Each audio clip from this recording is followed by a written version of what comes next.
दोस्तों, श्री रामायण जी में जो कि श्री रामचरितमानस जी हैं, उसमें एक दोहा आता है जिसमें कहा गया है कि दीन दयाल बिरदु संभारी हरहुनाथ मम संकट भारी। अर्थात ईश्वर से यानी श्री रामचंद्र जी से कहा गया है कि प्रभु आप जितने भी दीन हैं, जितने भी बेबस हैं, जितने भी लाचार हैं, सबके श्री निधान है प्रभु।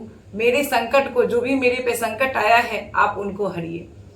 ये चौपाई दोस्तों, इस चौपाई का इतना बड़ा महात्म है जिसका जब तक मैंने जाप नहीं किया था तब तक मुझे खुद नहीं पता था।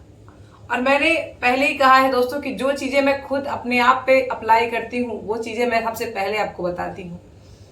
ये जो चौपाई है, अगर आप बहुत बड़ी मुसीबत में हैं, अगर आप बहुत परेशान हैं, आपको परेशानी का से जो है निकलने का रास्ता नहीं सूझ रहा है, तो मेरी मानिए और अपने दिनचर्या में 11 बार, इस कम से कम 11 बार जो है आप इस चौपाई का जाप कीजिए, इस दोहे का जाप कीजिए। दीन दयाल बिरदु संभारी हरहुनाथ मम संकट भारी। कैसे करना है दोस्तों? जैसे मैंने किया है मैं आपको बता रही हूँ। आपको शाम के समय या फिर आप रात्रि में करिए। अगर आप सुबह में करते हैं तो 6 बजे तक आप करिए। तो आपको ब्रह्म मुहूर्त में करना है, अगर सुबह में करना है तो, या फिर अगर आप रात्रि के समय या फिर आप शाम के समय सिर्फ एक तिल के तेल का दीपक जलाइए या फिर आप देसी घी का दीपक जलाइए। कुछ नहीं मिलता है तो दीपक से कोई फर्क नहीं पड़ता है दोस्तों। आप जो है वो सिर्फ सरसों तेल का दीपक लगाइए और भगवान के पास कुछ भोग धूप जो है आप अपने सामर्थ्य अनुसार लगाइए। और उसके बाद आप एक रुद्राक्ष की या फिर तुलसी की, जिसकी भी माला आपके पास हो, उस माला से, वैसे तो 108 बार करना चाहिए, लेकिन अगर आप 11 बार भी इस चौपाई का पाठ करते हैं, श्री हनुमान जी को, श्री राम जी को अपनी समस्या को समर्पित करते हैं और बहुत ही श्रद्धा भाव से अगर भगवान से आप रास्ता मांगते हैं कि हे प्रभु मेरे सामने ये समस्या है, इसका निदान मुझे समझ नहीं आ रहा, इससे निकलने का रास्ता मुझे समझ नहीं आ रहा, तो ये मेरा स्वयं अनुभव है दोस्तों। आपको जो है वो 11 दिन, 21 दिन या फिर कह लीजिए कभी कभी तो 7 दिन के अंदर भी जो है आपको रास्ता निकल आएगा।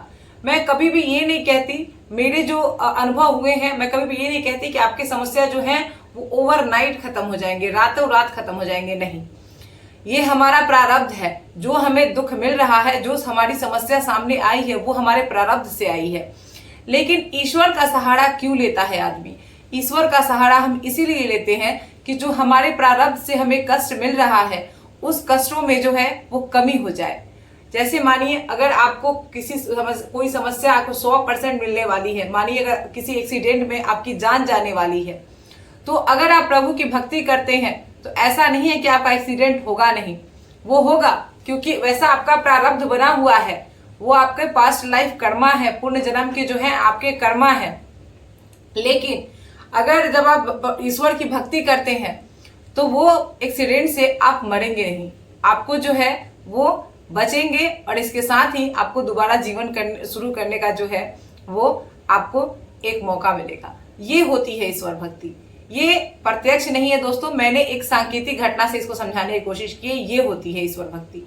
आप जब प्रभु के शरणागत होते हैं, आप जब श्री हरि के शरण में जाते हैं, तो आपको अपने दुखों से लड़ने की क्षमता प्राप्त होती है। आपको हमेशा ऐसा लगता है कि आपके पास एक उम्मीद की किरण है, आपके पास जो है एक आंतरिक बल है जो आपका सहयोग कर रहा है, और आप इस बल के सहारे जो है बड़ी से बड़ी समस्या का भी सामना कर लेते हैं। नमस्कार, प्रणाम, जय सीताराम, जय गुरुदेव, जय हनुमान जी महाराज। कैसे हैं आप लोग? आपका एक बार बहुत बहुत स्वागत है मेरे चैनल स्वीटी शिन ऑफिशियल में। दोस्तों, मेरे चैनल के माध्यम से हम हमेशा सनातन के मूल्यों पर चर्चा करते हैं, श्री राम जी के गुणगान करते हैं, श्री हनुमान जी का गुणगान करते हैं, साथ ही श्री नीम करौली बाबा के गुणों का जो हम लोग हैं चर्चा की सीरीज भी बहुत जल्दी लाने वाले हैं। इसके अलावा दोस्तों, हम लोग हिंदू धर्म, हमारे सनातन में जितने भी वैदिक मूल्य हैं बताए गए हैं, हम धीरे धीरे अपने चर्चा में उसको शामिल करते जा रहे हैं। इसी क्रम में मैंने इस चौपाई को, जब मैंने सोचा कि इस चौपाई का, जिसको मैंने स्वयं प्रत्यक्ष अनुभव किया है, मुझे तो 11 दिन के अंदर जो है समाधान नजर आया था, तो मैंने इसका 108 बार पाठ दोस्तों शाम के समय किया था। तो अगर आप भी चाहें तो अगर आपके पास समय है तो आप इस चौपाई का 108 बार पाठ करें, बहुत ही बेहतरीन जो है रिजल्ट है उसका। लेकिन अगर आपके पास समय नहीं है तो आप इस चौपाई का जो है 11 बार भी कम से कम जाप जो है वो कर सकते हैं।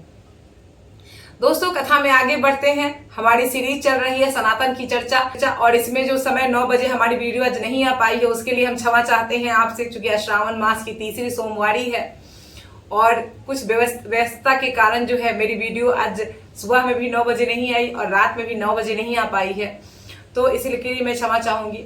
दोस्तों आज सावन मास की सोमवारी है, तो इसीलिए सबसे पहले हर हर महादेव का हम जयकारा लगाते हैं, महादेव को प्रणाम करते हैं। महादेव सब पर अपनी कृपा बनाए रखें। और इसके साथ ही एक छोटा सा मैं अपना अनुभव आपके साथ जरूर शेयर करना चाहूंगी कि अगर आप महादेव के भक्त हैं और इस सावन में अगर आप व्रत नहीं रख पा रहे हैं, दोस्तों बहुत सारे लोग व्रत नहीं रख पाते, दोस्तों मैं स्वयं व्रत नहीं रख पाती हूँ, मेरी कुछ समस्याएं हैं। तो जो भी व्रत नहीं रख पा रहे हैं उनको ऐसे निराश होने की जरूरत नहीं है। मैंने देखा है, मुझे बहुत ही महादेव की जो है ब्लेसिंग फील होती है। आपको सिर्फ और सिर्फ इस सावन में अगर आप कर सकते हैं तो सिर्फ चाहे तो एक छोटा सा उपाय है जो मैं करती हूँ और मैं चाहती हूँ कि आपको भी मैं बताऊं। तो आप फल के रस से, किसी भी फल के रस से भगवान आशुतोष का जो है अभिषेक कर सकते हैं और निश्चित ही आपको इसका रिजल्ट मिलेगा और शिव जी से आपका जो कनेक्शन बढ़ेगा। वैसे आप दूध से, गंगाजल से, किसी से भी कर सकते हैं, लेकिन अगर आप फल के रस से, किसी भी फल के रस से अगर आप भगवान शिव जी का अभिषेक करते हैं तो ये बहुत ही सर्वोत्तम माना जाता है। दोस्तों इसी क्रम में हम आगे बढ़ते हैं और अब हम अपने चर्चा सनातन की जो सीरीज है जिसमें हम श्री सुंदरकांड जी का पाठ कर रहे हैं उसमें हम आगे बढ़ते हैं। हमारी चर्चा उस मोड़ पे पहुंची थी जहां से अब हनुमान जी महाराज लंका को जला चुके हैं और लंका को जला के हनुमान जी महाराज जो है वो अपने पूंछ में जो आग लगी थी उसको समुद्र में बुझा के और सीता माता के पास पुनः उपस्थित हो जाते हैं। अब हनुमान जी जो है लंका से प्रस्थान करने की तैयारी में है। कथा हमारी आगे बढ़ती है, लेकिन उसके पहले सबसे पहले हम क्या करते हैं, श्री गणेश भगवान का स्मरण करते हैं, क्योंकि गणेश भगवान प्रथम पूज्य हैं हमारे हिंदू धर्म में, हमारे सनातन में। तो सबसे पहले उनको श्री गणेशाय नमः, श्री जानकी वल्लभो विजयतेश पंचम सोपान श्री सुंदरकांड प्रारंभ, जय श्री सीताराम, जय बाबा हनुमान, ओम नमः पार्वती पते, हर हर महादेव। दोस्तों इसके साथ ही हम आगे बढ़ते हैं और अब देखते हैं कि कथा कहाँ पहुंचती है। उसके पहले एक महत्वपूर्ण सूचना है दोस्तों कि कल चूंकि मंगलवार है और मंगलवार चूंकि बाबा का दिन होता है, बाबा के लिए विशेष दिन होता है, इसीलिए मैंने सोचा है कि कल मैं आपसे एक दिन का जो हनुमान चालीसा संकल्प होता है उसके बारे में आपके साथ चर्चा करूंगी। इसके साथ ही दोस्तों मैं एक ऐसा प्रत्यक्ष अनुभव आपके साथ शेयर करूंगी जो कि मेरे एक बहुत ही निकट संबंधी है, जिनके साथ ही घटना घटित हुई है। बाबा हनुमान जी की जो है प्रत्यक्ष कृपा की अनुभूति उनको हुई है। तो निश्चय ही मैं ये जो है कथा जो है, ये जो कहानी जो है, वो ये अनुभव जो है वो मैं आपके साथ कल शेयर करूंगी। कल मेरी वीडियो दोस्तों 12 बजे तक आ जाएगी, तो आप निश्चित उस वीडियो को जरूर देखें। उसमें हम लोग एक दिन के हनुमान चालीसा की भी चर्चा करेंगे। इसके साथ साथ हम लोग जो है वो एक भक्त का, एक हनुमान जी के भक्त का प्रत्यक्ष अनुभव भी आपके साथ शेयर करेंगे और हमारी जो कथा चलती है वो चलेगी ही। इसके साथ साथ हम लोग जो है एक बार हनुमान चालीसा का पाठ भी करेंगे। तो 12 बजे दोस्तों कल निश्चित जुड़िए। 12 बजे का जो सेशन रहेगा मंगलवार विशेषांग जो है वो आप जरूर जुड़िए स्वीटी ऑफिशियल मेरे चैनल पे। और अब हम कथा की शुरुआत करते हैं, चूंकि बहुत लंबी जो हमारी बातचीत पहले ही हो चुकी है। पहले दोस्तों हम राम जी के नाम का गुणगान करते हैं थोड़ा देर। तो चलिए, श्री राम जय जय राम, श्री राम जय जय राम, सीताराम सीताराम सीताराम सीताराम, मंगल भवना मंगलहारी द्रवहु सुदशरथ अजर बिहार, सीताराम सीताराम सीताराम सीताराम, जय श्री सीताराम प्रभु। अब आगे बढ़ती है कथा। अब हमारी चौपाई शुरू होती है। कहते हैं हनुमान जी महाराज, मातु मोहि दीजे कछु चीन्हा, जैसे रघुनायक मोहि दीना, चूड़ा मणि उतारी तब दयऊ, हर्ष समेत पवन सुत लयऊ। तब हनुमान जी महाराज कहते हैं कि हे माता, आप मुझे कोई ऐसा चिन्ह दो, ऐसा निशानी दो जिससे कि जब मैं वापस श्री रघुनाथ जी के पास जाऊं तो वो ये समझ सके कि मैं आपसे मिल के आया हूं और इसीलिए एक निशानी, जैसे कि श्री रघुनाथ जी ने मुझे अंगूठी दी थी, उसी तरीके से आप भी कोई ऐसी निशानी मुझे दो जिससे कि श्री हरि को भी ये भरोसा हो सके कि मैं आपसे मिलकर आया हूं।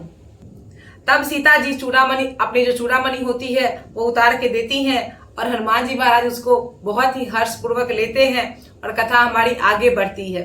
कहु तात असमोर प्रणामा, सब प्रकार प्रभु पूरक नामा, दीन दयाल बिरदु संभारी, हरहु नाथ मम संकट भारी। दोस्तों, मैंने पहले ही इस जो दोहे की चर्चा की है, इसमें हनुमान जी महाराज जो, इसमें माता सीता जो है वो श्री रघुनाथ जी को संबोधित करते हुए ये पद कहती हैं। उसमें सीता जी कहती हैं कि हे तात, हनुमान जी से कहती है, हे तात, जाकर श्री हरि के चरणों में मेरा प्रणाम कहना और निवेदन करना कि हे प्रभु, आप तो सभी प्रकार से पूर्ण काम है, यानी कि कार्य को पूर्ण करने वाले हैं, तथापि दीन दुखियों पर दया करने वाले कृपा निधान हैं, आप दया के निधान हैं। तो मैं दीन हूँ। सीता माता कहती हैं कि मैं तो दीन हूँ, अतः आप अपने हृदय में इस चीज को याद करके, हे नाथ, मेरे पर जो भारी संकट पड़ा है, मैं जो यहाँ अशोक वाटिका में रावण के आश्रय में जी रही हूँ, मेरे संकट का हरण कीजिए। तो देखिए दोस्तों, मैंने ये चौपाई जब बताई आपको, तो इसकी महिमा आपको यहीं से समझ में आ जाएगी कि जब इस चौपाई का गान जब सीता माता करती हैं तो उनके जो है उतने बड़े संकट का जो है हरण होता है। श्रीहरि को जब कहती हैं कि श्रीहरि, आप अपने हृदय में विचार कर देखिए और मेरे संकट को हरिए, तो इस प्रकार जो है श्रीहरि की कृपा से सीता माता को जो है वो जो रावण के आश्रय से छुटकारा मिलता है। तो ये इसीलिए मैंने कहा कि ये चौपाई जो है बहुत ही ज्यादा जो फलदायी है। अगर आप इसको करते हैं तो निश्चित ही आपको जो है वो रास्ता तो अवश्य मिलेगा।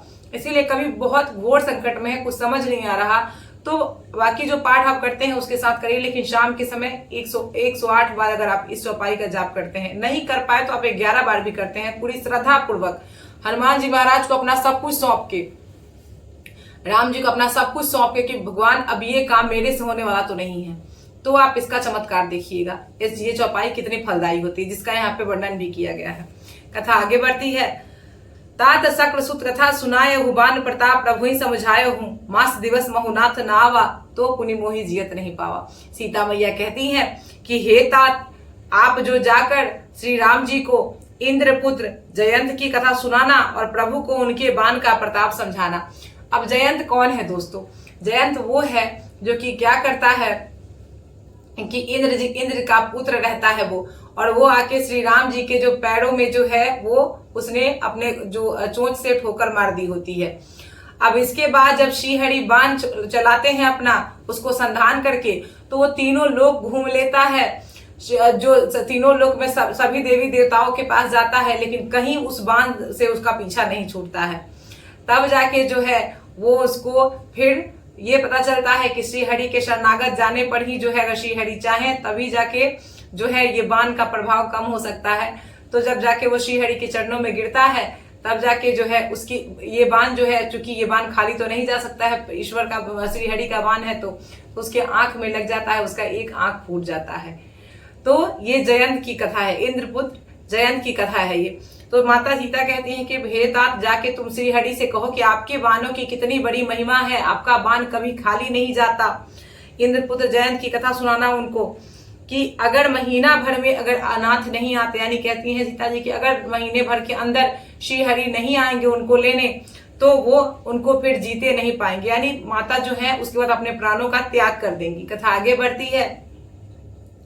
कहु कपि केहि विधि राखो प्राणा, तुम्हें तात कहत अब जाना, तो ही देखी सी तल भई छाती, पुनि मोह कहु सो दिन सो राती। तब माता सीता कहती है कि हे तात, अब तुम ही बताओ कि मैं इस अवस्था में, तुमने तो मेरी सारी अवस्था देखी हुई है कि किस प्रकार रावण जो है वो आके मुझे दुर्वचन कहता है, मुझे धमकी देता है, किस तरह से राक्षसियों का झुंड मुझे घेरे रहता है। तो आप ही बताओ कि मैं इस अवस्था में कैसे जीऊं। कहती है सीता मैया कि तुम्हें देखकर पुत्र ऐसा लगा कि मेरे जो है कलेजे में ठंडक महसूस हुई। अब जब तुम जा रहे हो तो मुझे इस बात का भय सता रहा है कि मुझे फिर से वही दिन वही रात, यानी कि वही स्थिति में फिर से जीना पड़ेगा। तो कथा आगे बढ़ती है। अब हमारी जो है वो हमारा जो है दोहा आता है। दोहा क्या कहता है दोस्तों? जनक सुता ही समझाई, करी बहु विधि धीरज दिन, चरण कमल सिरुनाई, कपि गौन राम पही श्री राम जय जय राम, श्री राम जय जय राम, मंगल भवना मंगलहारी, द्रवहु सुदशरथ अजर बिहारी। अर्थात जनक सीता ही यानी कि जनक पुत्री श्री सीता जी को समझाते हैं हनुमान जी, बहुत प्रकार से समझाते हैं, बहुत प्रकार से माता को धीरज धरने के लिए की सलाह देते हैं। उसके बाद उनके चरण कमल यानी कि जो है कमल के समान जो सीता जी का पैर है, उनमें हनुमान जी महाराज जो है वो अपना सर नवाते हैं और उसके बाद जो है श्री राम जी के पास गमन करते हैं, यानी अब हनुमान जी महाराज लंका से प्रस्थान कर रहे हैं। कथा आगे बढ़ती है, अगली चौपाई आती है। चलत महाधुनि गर्ज जैसी भारी, गर्भ सतरहि सुन निश्चर नारी, नागी सिंधु एहि पारहि आवा, सबद किलकिला कपिन सुनावा। अर्थात चलते समय जब वहां से हनुमान जी महाराज चलते हैं तो बहुत भारी गर्जना करते हैं, बहुत भारी गर्जना, जिसका इतनी भारी गर्जना करते हैं कि जो भी गर्भवती जो राक्षसियां रहती हैं उनके गर्भ गिर जाते हैं, मतलब उनका जो है गर्भपात हो जाता है। इतनी तेज गर्जना करते हैं हनुमान जी महाराज। उसके बाद हनुमान जी महाराज समुद्र को लांघ कर वापस आ जाते हैं समुद्र के इस पार, और आते हैं तो वानरों के जो उन्होंने किलकिला शब्द सुना है, मतलब वानर जो है वो खुशी से किलकिलाते, मतलब वानर की हर्ष ध्वनि निकलती है, वानर जो है खुशी से गदगद होकर जो है आवाज विभिन्न प्रकार के निकालते हैं जब हनुमान जी महाराज वहां से वापस आते हैं। कथा आगे बढ़ती है। हर से सब बिलोकी हनुमाना, नूतन जन्म कपिन तब जाना, मुख पर संतन तेज बिराजा, किन्ने सी रामचंद्र कर काजा। अर्थात सारे वानर जो हैं वो बहुत ही खुश हो गए हैं हनुमान जी को देखकर, सभी हर्षित हो गए हैं। सभी वानर ऐसा समझ रहे हैं कि उनको नया जन्म मिला है, क्योंकि जब चले थे वो सीता जी का पता लगाने के लिए तो सुग्रीव जी ने उन्हें क्या कहा था कि अगर आप श्री सीता जी का पता नहीं लगा के आते हैं तो आपको जो है वो मृत्यु दंड मिलेगा, ना चाहते हुए भी आपको मरना पड़ेगा। इसीलिए सब वानर अब ये समझते हैं कि सीता जी का पता मिल गया है तो अपने के लिए तो एक नया जन्म ही समझते हैं। कथा आगे बढ़ती है। हनुमान जी बहुत ही प्रसन्न है, उनके मुख पर जो है बहुत ही तेज विराजमान है, उनके शरीर में बहुत ही तेज विराजमान है कि उनको ये समझ में आ गया है कि वो जो कार्य करके आए हैं वो तो स्वयं श्री हरि का कार्य है। वो इतने अपने आप को बहुत सौभाग्यशाली समझ रहे हैं हनुमान जी महाराज। कथा आगे बढ़ती है, अगली चौपाई आती है। मिले सकल अति भय सुखारी, तलफत मीन पावज में भारी, चले हरसि रघुनायक पासा, पूछत कहत नवल इतिहासा। अर्थात जब हनुमान जी महाराज आ जाते हैं तो सब लोग हनुमान जी से मिलते हैं, बहुत ही खुशी से मिलते हैं, बहुत सुख से मिलते हैं।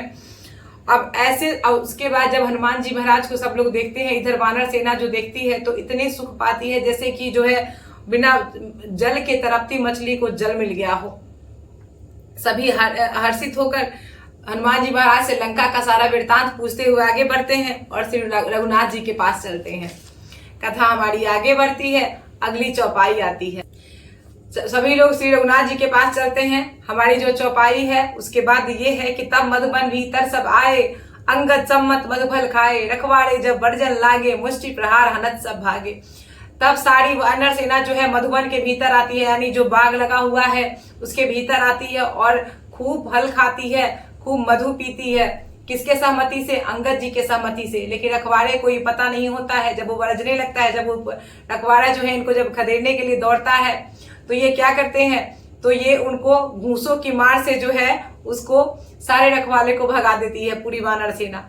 आगे हमारी कथा आगे बढ़ती है, हमारा दोहा आता है, देखते हैं क्या कहता है। जाई पुकारे ते सब बन उजाड़ जुबराज, सुनी सुग्रीव हरस कपि कर आए प्रभु काज। श्री राम जय राम, श्री राम जय जय राम, मंगल भवना मंगलहारी, द्रवहु सुदशरथ अजर बिहारी। अर्थात जब रखवाड़े को ये लोग मार मार के भगा देते हैं तो वो कहाँ पहुंचते हैं? अपने राजा यानी सुग्रीव के पास पहुंचते हैं। तो सुग्रीव से सबने जाकर पुकारा कि युवराज अंगद जो है वो वन को उजाड़ रहे हैं। सुग्रीव से जाके लोग कहते हैं। जब ये सुग्रीव जी ये बात सुनते हैं कि वानर सेना जो है वो पूरी वन को जो मधुबन को उजाड़ रही है तो बहुत हर्षित हो जाते हैं, क्योंकि उनको पता है, उन्होंने कह के भेजा था कि सीता जी के पता लगाए बिना किसी को वापस नहीं आना है। और जब वानर सेना आके उनके वन को उजाड़ रही है, इसका मतलब है कि श्री सीता माता का पता जो है वो लग गया है। सुग्रीव जी हर्षित होते हैं कि वानर जो है प्रभु श्री राम का कार्य संपन्न करके आए हैं। कथा आगे बढ़ती है, अगली चौपाई आती है। जो ना होती सीता सुधि पाई, मधुबन की फल सकहीं की खाई, यही विधि मन विचार कर राजा, आई गए कपि सहित समाचा। तो इसके बाद सुग्रीव जी सोचते हैं कि अगर वानरों ने श्री सीता माता की खबर नहीं पाई होती तो क्या उनकी इतनी मजाल थी कि वो इतनी हिम्मत थी उनको कि मधुवन के भीतर आके फल खाते और ये उत्पात मचाते। इस प्रकार राजा सुग्रीव जो है वो मन में विचार करते हैं और तुरंत समाज सहित जितने भी उनका जो समाज है, राज समाज है, उनको लेकर जो है वानर राज सुग्रीव श्रीहरि के पास आते हैं। यानी जो वानर राज सुग्रीव जो है वो आपको मधुवन में आते हैं। आई सबे नावा पद सीसा, मिले सबे अति प्रेम कपीसा, पूछी कुशल कुशल पद देखी, राम कृपा भा काजू विशेषी। सबने आकर, जितने भी वानर सेना रहती है, अंगद जी रहते हैं, हनुमान जी महाराज रहते हैं, सबने आकर जो है वो सुग्रीव जी के चरण कमलों में जो है अपना सर नवाया, यानी सर नवाते हैं सभी लोग। कपिराज सुग्रीव सभी से बहुत ही प्रेम से मिलते हैं और उसके बाद उनका कुशल पूछते हैं, सबका कुशल मंगल पूछते हैं। सभी वानर जो है उत्तर देते हैं कि हे सुग्रीव जी, आपके दर्शन करने से हम सभी जो है और कुशल मंगल हो गए। जो आपने जो है वो श्री राम जी का कार्य जो हमें सौंपा था वो कार्य करने में हमें सफलता मिली है। अब हमारा जो कुशल मंगल ही मंगल है। कथा आगे बढ़ती है, अगली चौपाई आती है। नाथ काजू कीन्हे हनुमाना, राखे सकल कपिन के प्राणा, सुने सुग्रीव बहुरी ते ही मिलऊ, कपिन सहित रघुपति पही चले। सभी वानर कहते हैं कि हे नाथ, हनुमान जी ने ये कार्य किया है। सभी वानरों के प्राण बचाने का श्रेय जो है श्री हनुमान जी को ही जाता है, क्योंकि वही गए थे लंका और उन्होंने ही सीता माता का पता लगाया है। यह सुनकर सुग्रीव जी जो है बहुत ही हर्ष के साथ बार बार हनुमान जी से मिलते हैं और ये जो है इसके बाद सभी लोग जो है श्री रघुनाथ जी के पास चलते हैं, जहाँ पे रामचंद्र जी हैं और श्री लक्ष्मण जी महाराज हैं। कथा आगे बढ़ती है, हमारी अगली चौपाई आती है। राम कपिन जब आवत देखा, किए काजू मन हरस विशेषा, फटिक सिला बैठे दो भाई, परे सकल कपि चरण निजाई। तब जब राम जी देखते हैं कि सभी वानर जो है वो आ रहे हैं तो उनके मन में विशेष हर्ष होता है। उनको पता चलता है कि जो कार्य जो है वो संपूर्ण हो गया। दोस्तों, श्री राम जी जो है वो तो स्वयं श्रीहरि हैं, परमपिता परमेश्वर हैं, उनको तो सब पता है। लेकिन श्रीहरि चूंकि यहाँ पे नर रूप लेकर यहाँ पे लीला कर रहे हैं, इसीलिए ये जो कहानी है, जो रामचरितमानस जी की कहानी है, उसमें इस तरह से उनके बारे में बखान किया गया है। अब कथा आगे बढ़ती है कि जब राम जी देखते हैं कि वानर उधर से आ रहे हैं हर्षित होकर, तो राम जी भी बहुत हर्षित होते हैं। उनको लगता है कि अब काम जो है वो संपन्न हुआ है। दोनों भाई स्फटिक शिला पर, स्फटिक जो पत्थर होता है उस पत्थर के जो शिला पर जो है वो बैठे हुए हैं। सभी वानर जो है जाके उनके चरणों में गिर जाते हैं। हमारा जो अगला दोहा आता है, कथा आगे बढ़ती है। प्रीति सहित सब भेटे, रघुपति करुणा पुंज, पूछी कुशल नाथ अब कुशल देखी पदकंज। अर्थात सभी लोग जो है वहां पे जाके दया की खान यानी कि श्री रघुनाथ जी से मिलते हैं, प्रेम सहित गले लगकर मिलते हैं कुशल, और उसके बाद श्रीहरि उनका कुशल पूछते हैं। वानर कहते हैं कि हे नाथ, आपके चरण कमलों के दर्शन पाकर अब हमारा सब कुशल मंगल हो गया। यानी कि जो श्रीहरि के चरणों का जो स्वयं दर्शन कर ले, जिसको साक्षात दर्शन करने की जो है वो दर्शन करने का अवसर प्राप्त हो जाए, तो इस मानव जीवन में या फिर वानर जीवन में और दूसरा बचा ही क्या, कोई अभिलाषा कैसे किसी के पास रह सकती है। कथा आगे बढ़ती है, हमारी अगली जो है वो चौपाई आती है। जामवंत का सुनु रघुराया, जा पर नाथ करहु तुम दाया, ताहि सदा शुभ कुशल निरंतर, सुर नर मुनि प्रसन्नता ऊपर। जामवंत जी कहते हैं श्री सीताराम जी से कि हे रघुनाथ जी सुनिए, हे नाथ, जिस पर आप दया करते हैं और जिसका कल्याण आप करते हैं, उस पर उसका तो निरंतर कल्याण और निरंतर कुशल मंगल होना निश्चित ही है। क्योंकि देवता, मनुष्य और मुनि जो है वो सभी उस व्यक्ति के ऊपर प्रसन्न हो जाते हैं जिस पर आप कृपा करते हैं। जामवंत जी कहते हैं श्री राम जी से। कथा आगे बढ़ती है, हमारी अगली चौपाई आती है। सोई विजयी विनयी गुण सागर, तासु सुजसु त्रैलोक उजागर, प्रभु की कृपा भयउ सब काजू, जन्म हमार सुफल भाजू।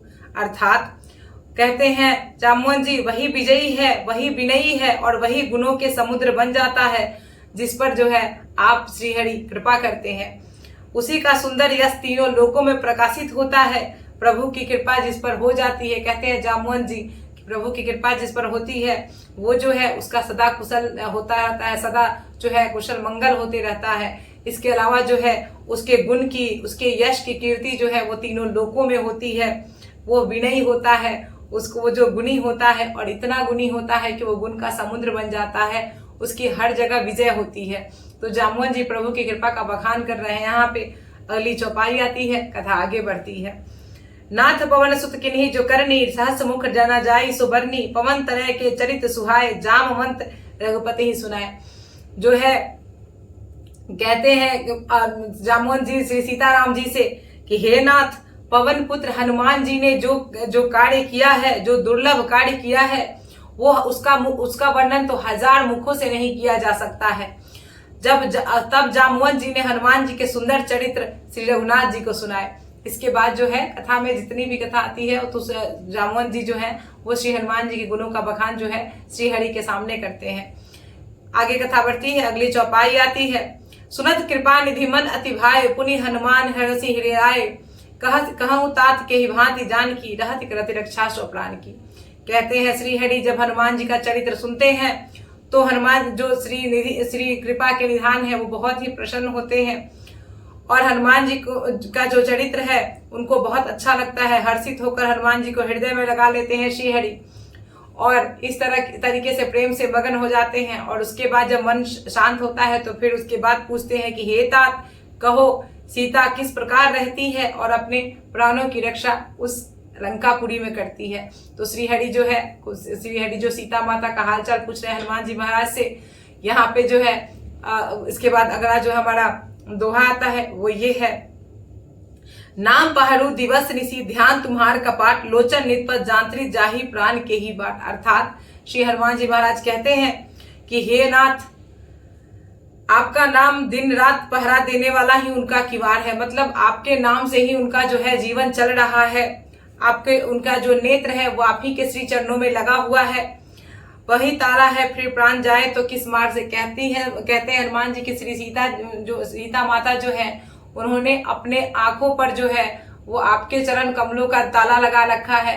अपने जो ध्यान में है वो आपके नाम का जो है ताला लगा रखा है। तो अब तो ये स्थिति है उनकी कि उनका तो प्राण भी नहीं निकल सकता है। इस तरह से जो है वो श्री हनुमान जी श्री सीता माता के विरह का वर्णन श्री हरि के सामने करते हैं। और हम लोग फिलहाल अभी जो है श्री राम जी के थोड़ा सा नाम का चर्चा करते हैं। श्री राम जय राम, श्री राम जय जय राम, सीता राम सीता राम सीता राम सीता राम। कहते हैं ना कि जीते जी तक जग का नाता, उसके बाद न कोई आता और अंत समय में देता काम। जय श्री राम, जय श्री राम। मंगल भवना मंगलहारी, द्रवहु सुदशरथ अजर बिहारी। दोस्तों इसी के साथ मैं अपनी कथा को यहीं पे विश्राम देती हूँ। अगर आपको मेरे मुंह से राम कथा सुनना अच्छा लगता है, नित्य प्रति श्री हनुमान जी का जो है वो ध्यान सुनना, श्री हनुमान जी का जो है वो भक्ति सुनना अच्छा लगता है, तो आप निश्चित ही मेरे चैनल को सब्सक्राइब करके जाइए। ज़्यादा से ज़्यादा संख्या में आप लाइक करिए, शेयर करिए और इसी तरीके से नित्य प्रति मेरे साथ राम कथा का श्रवण कीजिए। अब अभी मुझे आज्ञा दीजिए, तब तक के लिए जय सीताराम, जय हनुमान जी महाराज, जय गुरुदेव, जय बिहार।